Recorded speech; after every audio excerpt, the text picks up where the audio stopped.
Eux se contentent la plupart du temps de repas lyophilisés. Les navigateurs du Vendée Globe entament leur 7e jour de mer avec déjà des abandons. Le skipper Maxime Sorel, que vous voyez à l'image, s'est blessé à la cheville. Il a dû renoncer. A contrario, c'est Jean Le Cam qui est pour l'instant en tête au sud du Maroc. La course au large, dont la capitale française est la ville de Lorient, dans le Morbihan. Surnommée la ville aux 5 ports, son destin a toujours été intimement lié à la mer. C'est là-bas que Médéric Pirquet et Aurélie Janssen nous emmènent en week-end. Regardez.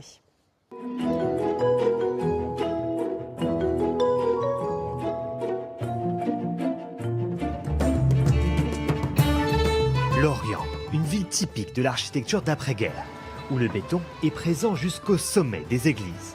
Mais parfois, vous y trouverez de la couleur, au détour d'une rue ou sur le port dans lequel le bleu règne en maître. Tiens, regarde, c'est assez surprenant. Le port de Plaisance s'étire jusque dans le centre-ville. Ici, prendre le large est un incontournable.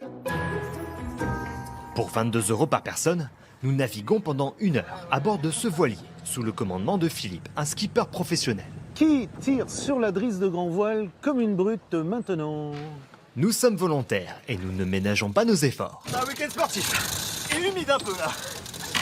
Sous le soleil. Des fois c'est moi qui prends une douche, des fois c'est pas moi. Une expérience mémorable. Et devant nous, une vue imprenable sur la rade de l'Orient. Un grand bassin de 9 km² où se croisent des plaisanciers, des navires de commerce, des bateaux de transport à passagers, de pêche, des bâtiments de guerre. En tout, 3000 navires fréquentent cet immense plan d'eau. Les gens sur Terre ne voient l'Orient que par la terre, alors que sur la mer on voit un paysage complètement différent. À bâbord, nous observons d'immenses blocos, construits lors de la Seconde Guerre mondiale. Cette ancienne base militaire, d'abord allemande, puis française, s'est reconvertie il y a plus de 20 ans en port de course au large. Aujourd'hui, grâce à ces immenses bateaux, l'Orient rayonne partout dans le monde. Il y a les IMOCA qui courent le Vendée Globe, il y a les Ultimes qui font des courses en solitaire, qui battent des records. C'est un pôle d'entraînement très très important. Et il compte plus de 80 équipes. Ça fait à peu près dans les 700 emplois. Avant d'accueillir des bateaux de course, ces forteresses de béton étaient occupées jusqu'en 1997 par des sous-marins, des engins de guerre ravitaillés ou réparés dans ces alvéoles. Aujourd'hui, il n'en reste plus qu'un seul et il se visite pour 10 €. Je vous donne l'audio guide pour monter à bord du sous-marin. Bon bah, on y va. Un audio guide pour découvrir la Flore, un sous-marin de 58 mètres de long et de 800 tonnes. Ici, on pénètre dans le poste avant, le poste équipage. Cet endroit est celui qui est le plus spacieux du sous-marin, qui est aussi le poste torpille. Et très vite, l'espace se réduit. Vous êtes un peu grand, monsieur. Non, vous croyez? Ouais, il est grand et large en même temps. Ouais. Au fil de la visite, Voilà, nous rentrons au local central opération. une succession de témoignages d'anciens marins. Cette grosse colonne, c'est le périscope de veille. Alors la cuisine, et en dessous, c'était l'antre de l'affameur, le commis aux vivres. Assez de vivres pour 3 semaines en immersion, jusqu'à 300 mètres de profondeur. L'équipage effectuait des missions de surveillance lors de la guerre froide. Et dire qu'ils étaient 55 à bord. Déjà, à 10, on a du mal. Alors reprenons un peu d'air et notre valise, car un train nous attend.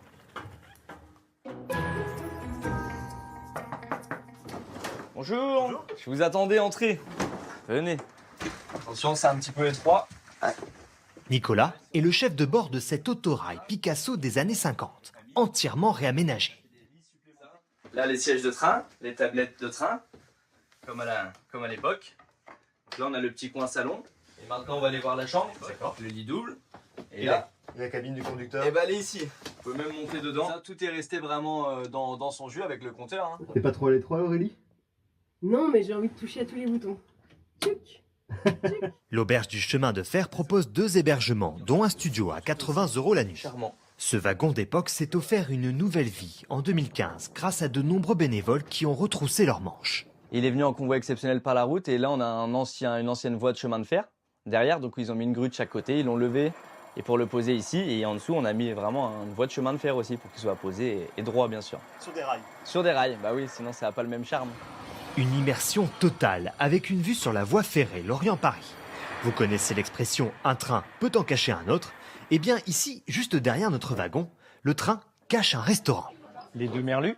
Oui, c'est ici. Le merlu qui, chez nous, vient de la Criée de l'Orient, qui est un des plus grands ports de pêche de France, C'est une spécialité locale car c'est un poisson qui vit sur nos côtes bretonnes et donc on n'a pas besoin d'aller très loin pour le pêcher. De la musique nous accompagne jusqu'au dessert. Des chants de marins. Ils viennent d'être inscrits au patrimoine culturel immatériel de France. L'Orient est un lieu privilégié pour les entendre.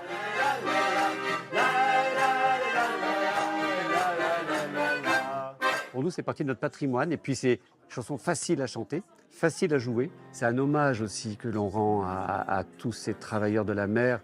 Et c'est des métiers très difficiles. Ils ne savaient pas s'ils revenaient. Cette musique nous accompagnera toute la nuit, jusque dans notre sommeil à bord de l'Orient Express.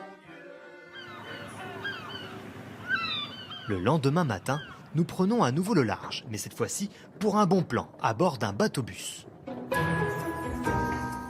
1,50 €, c'est le prix pour traverser la rade de l'Orient.